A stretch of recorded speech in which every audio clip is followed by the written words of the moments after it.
Today I am talking about the best boy in all of Monster Hunter, Logia Chris. How could you not love this man? He's like the best design in the entire series. He's got like one of the coolest fights and the coolest concepts. He's a better Apex than Rathalos, and he should be on all the boxes of the game, even if he's not in them. I will fight whoever says Logia Chris is bad. Guaranteed, no ifs, ands, or buts. You are going down, and I am taking you down hard. Why do I like Logia Chris so much, you may ask? Well, it's quite simple. He's kind of badass, you know. He's kind of cool.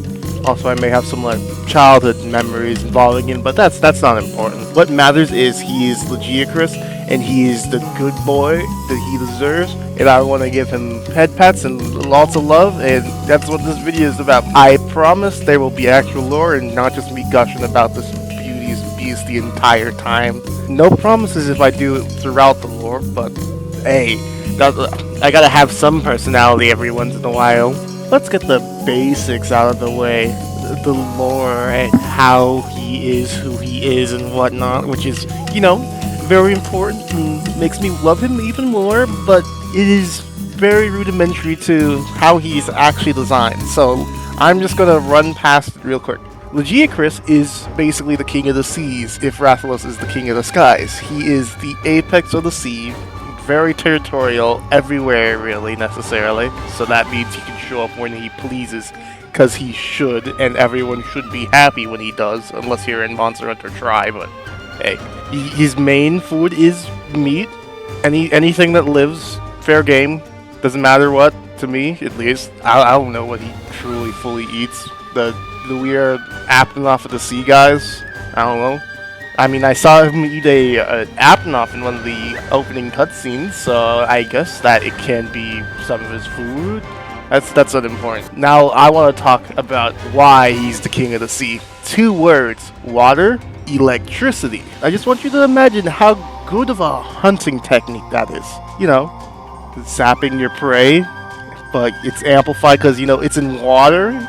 Basically means free meals all around for him. Apex Predator, you see where I'm getting at? Which I want to also say that is in direct contrast to Rathalos. He is meant to be an opposite, if you will. While Rathalos rules the skies, Logia Chris rules the sea, and they also have each other's elemental weaknesses. Rathalos is weak to thunder, which Logia Chris has, and Logia Chris is weak to fire, which Rathalos has. So it means that in my mind, Logia Chris is better. Fire's overused. Tell me there's not like 20 fire monsters for every water monster in the series. This part is the fun part for me. Design. If you haven't figured that out already, I am all about design and design implications. So, what is Logia Chris design? Well, first glance, he looks like a combination between a crocodilian and an eel. And you are basically correct. But there is so much more to him than that. Instead of just meshing the two together, they went above and beyond. If you look at his color scheme, it's reminiscent of sharks. Basically, they're whitish tan on the bottom and blue on top. This is to disguise themselves from their prey so that they can sneak up on them, as if you're looking up, you're going to most than likely see the white from the sun reflecting off the sea. If you're looking down, then you're going to see the dark blues from how deep the water is, meaning perfect camouflage, if you get what I'm trying to say. Good, it's good for that. The orange bits on his back are his shell shockers. Yes, that is a technical term for the electricity on his back. He produces this electricity for the sole purpose of zapping whatever's in his way, and he should, because he's good. And the horns on the back of his head, help him from not frying his brain. You can see a similar design on Zenogre, as, you know, got to protect that brain somehow so you don't die from your own moves. He looks his very best when he's swimming in the sea, in his natural element. Sure, he looks good on land, don't get me wrong, but when he's in the water, he's absolutely terrifying. I mean, look at those eyes. How can you not be afraid of something like that if you were swimming? Not even if you're swimming. If you're on the shore and you see something like that glowing up at you, you're going to run as far as you can. But you know, it doesn't matter. He's also a big boy. You can't outrun him. He's very speedy. I got wombo comboed by his speedy moves. I think that's one of the main things of Logia Chris that Generations and GU forgot. Was he's not slow, he's fast. When he's in the water, he's fast, but when he's on land, he's slow. But the problem is there is no water in the new game, so he's only slow, and that's not right, because then he gets outshined by the other electric monsters like Zinogre and Astalos. I'll get to that. I'll get to GU later when I go on to a different part of the video. But moving back to his design, clearly you can tell he is a water creature at first glance, and that is a good thing, right? The initial impression from a design should tell you a lot about the creature and how they act. Take a look at Nargacuga here, right? You can see he's basically a panther. That's with the razor wings. You can tell he lives in like forested areas because we've learned this about cats, big cats like panthers and jaguars. We have basic clues. We can see we can tell he's more than likely a carnivore due to his teeth, even though he's got a beak, which is kind of interesting design decision. But I mean, actually no, that is a very interesting design decision, seeing as Tigrex, who was the first pseudo-flying wyvern, has no beak, and then Nargacuga has a beak, and then Barioth doesn't have a beak, and then Giganox is Giganox. So I actually do not know what they were thinking with the beak. Guess Panther Bird? Cool, Panther Bird. Why not? I'm now just ranting on about other monsters that other people like, but hey, I'm ranting off about Logia Chris even more, so that makes it even better. Moving on to actual combat and gameplay.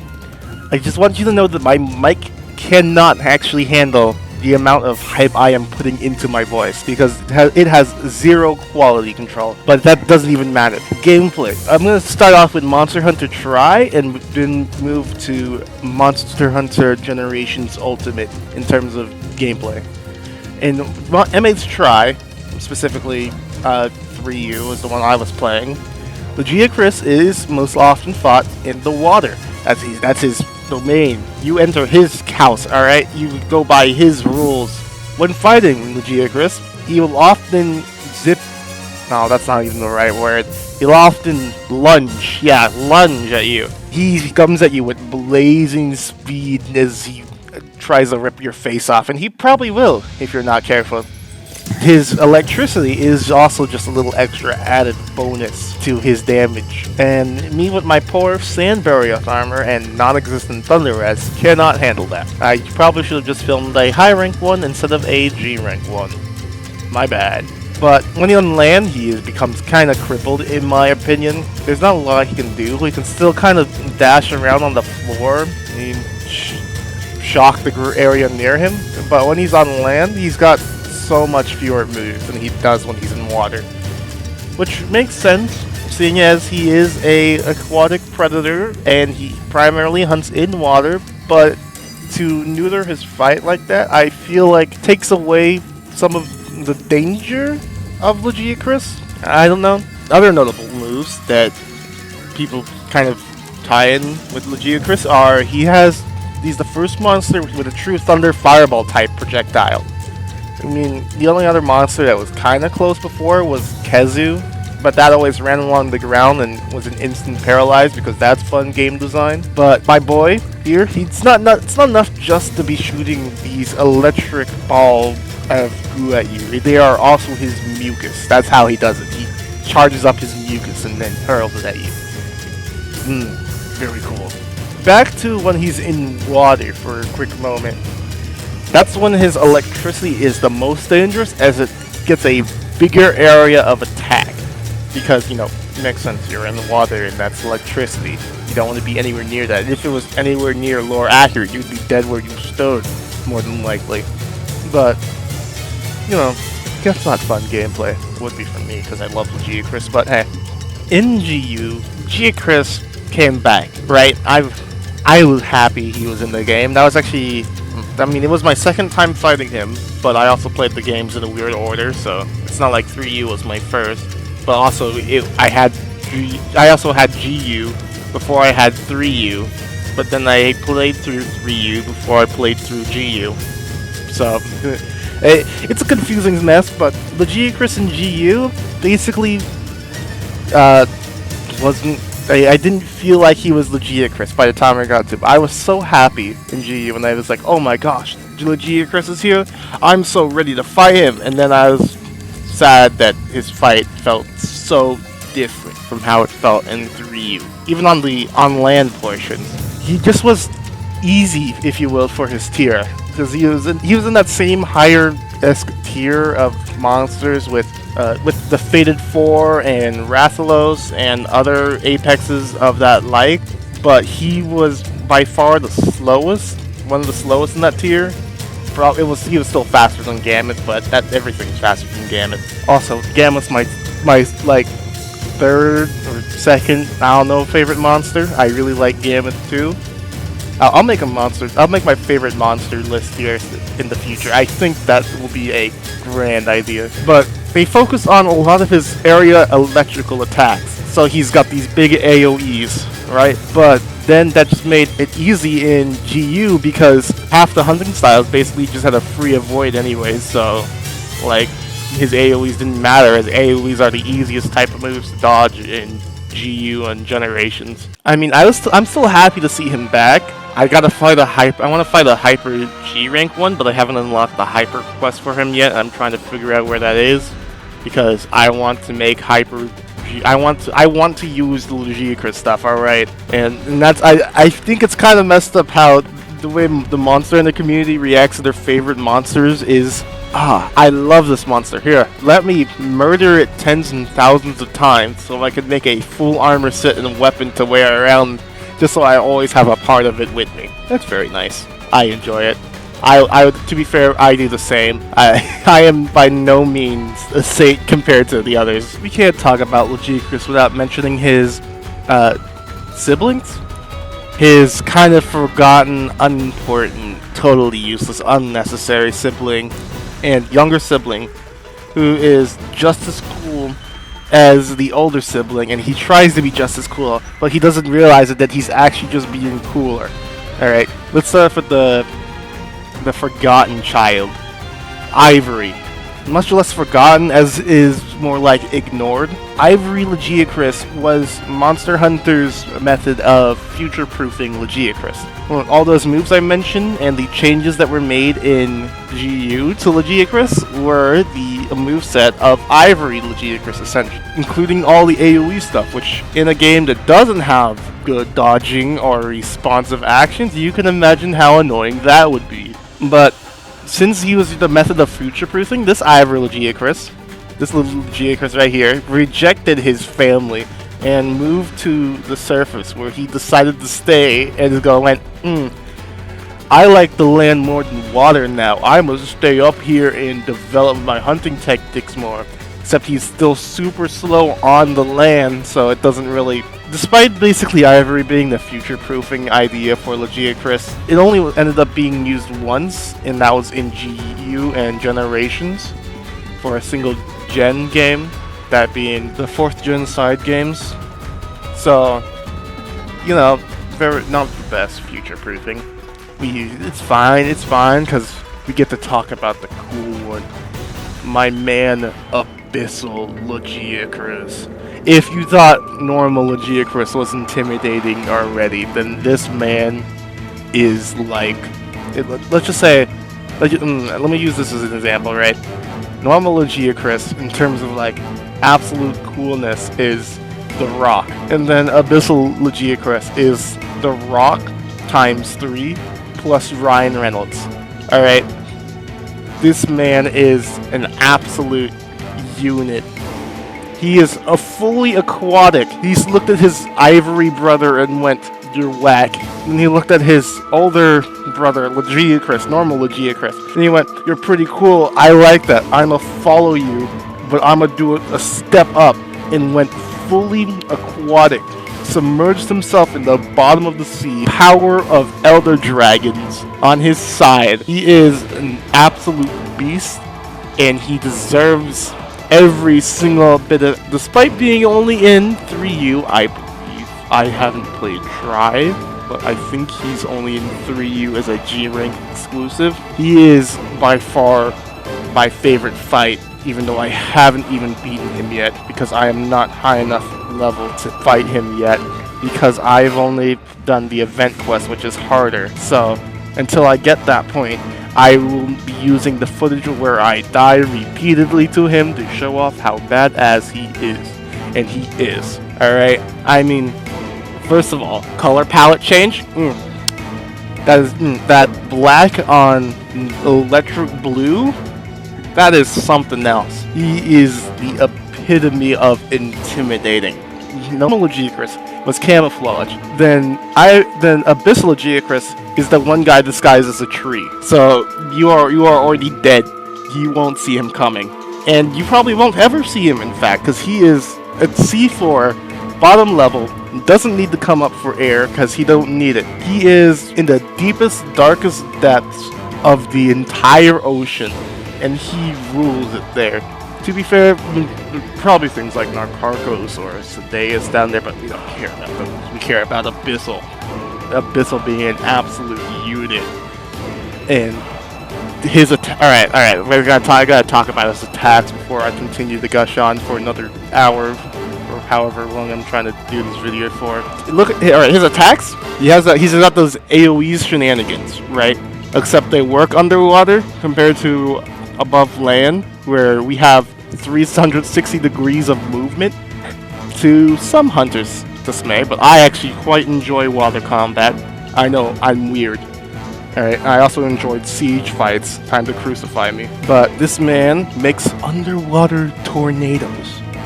He moves so fast he can create underwater tornadoes. Not one, not two, but three. And his electricity is on the max. Let's just say I get one shot if I get hit by a single one of his mucus blasts, because they're just that powerful. And I also have like negative 20 something thunder res, but that's not important. He is incredible. I mean, look at this one attack right here. I think, in my opinion, that's one of the most badass attacks in the entirety of Monster. I would say that's on par with some of the other more spectacle attacks, except that's not a spectacle attack. That's a normal attack that you have to watch out for, that he can pull out whenever he wants. I would love to see some type of Abyssal in a future game. I don't care what type of game it is. It could be Monster Hunter Stories 2, new update, Abyssal Logia Chris. I'll take it. It could be that one Monster Hunter Riders game that only Japan people have out. Oh wait, never mind. I actually have him. I spent far too long on the tower to get him, and don't even ask me how I have access to this game. But I just want to see more of him. He's so great. Please find a way to bring him back somehow, even though it doesn't make lore sense, and I'm one guy who always tries to go, yeah, make it sense to lore.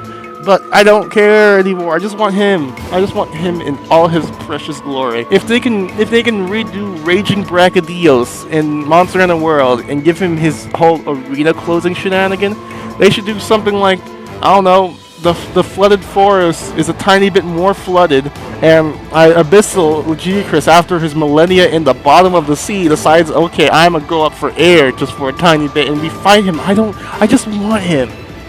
I just want him. I guess I have to talk about now how I would bring him forward, as I like designs, I like thinking through these stuff. Like, this is why I make this content. I like the mental jumps I have to make sometimes to try to make sense in how to look at game design and move things forward. So I'm going to talk about now how I would bring back Logia Chris in future Monster Hunters. I think right now that Monster Hunter Rise has the best chance of bringing Logia Chris back out of every other single Monster Hunter right now.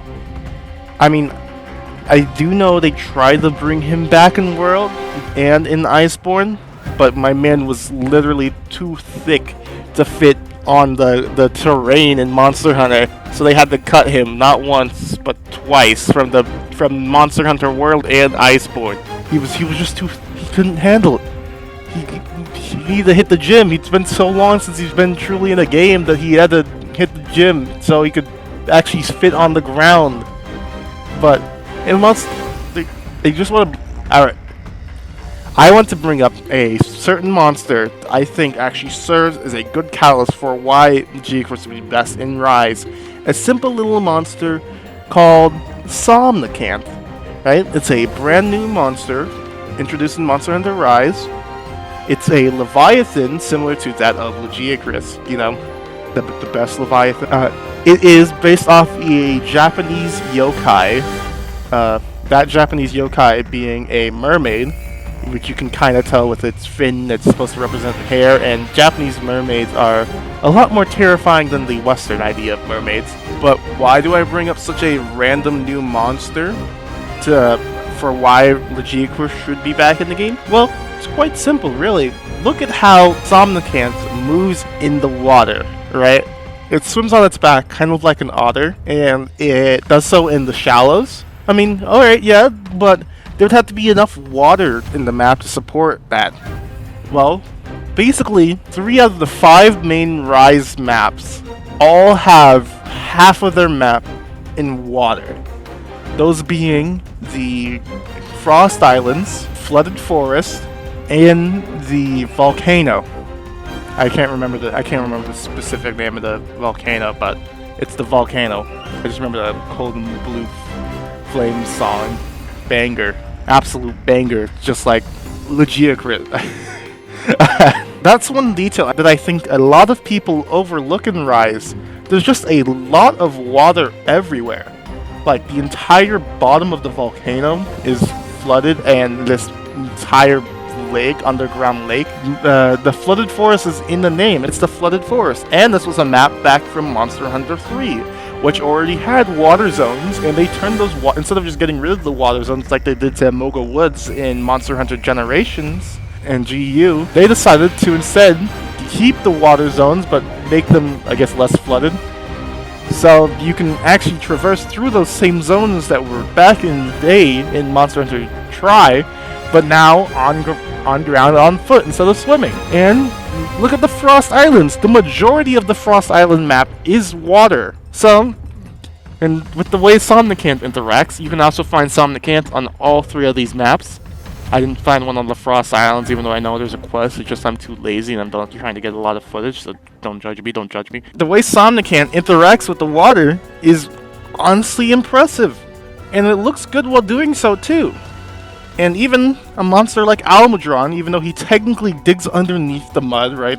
The mud that's underneath the water, he also fits in quite well with the water and he interacts with it too.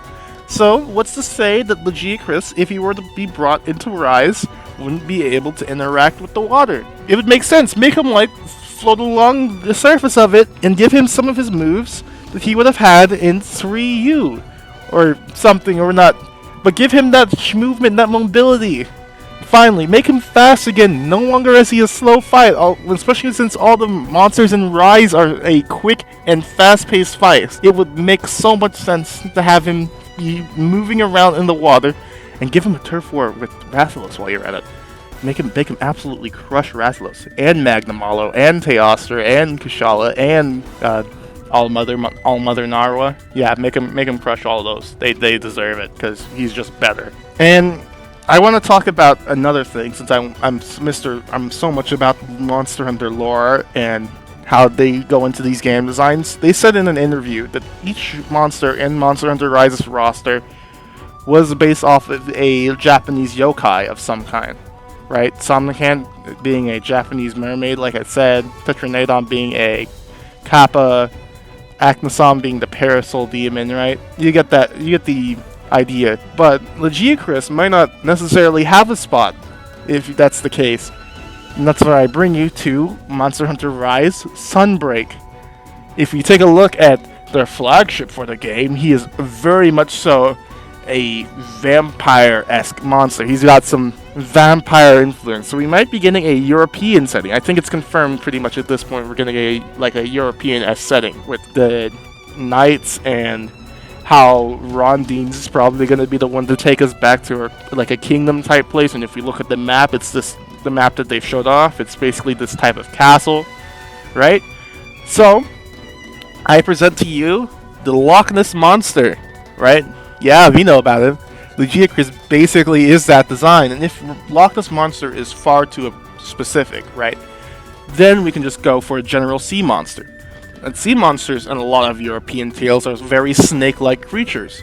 Logia Chris being a leviathan, which means he's a long, lengthy boy, means that he can easily fit into any sea monster category, right?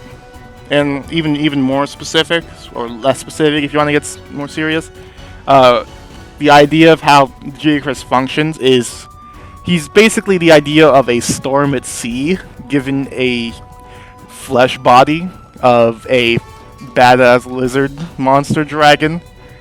So you can make it like a sailor storms at seas. They see monsters in the sea.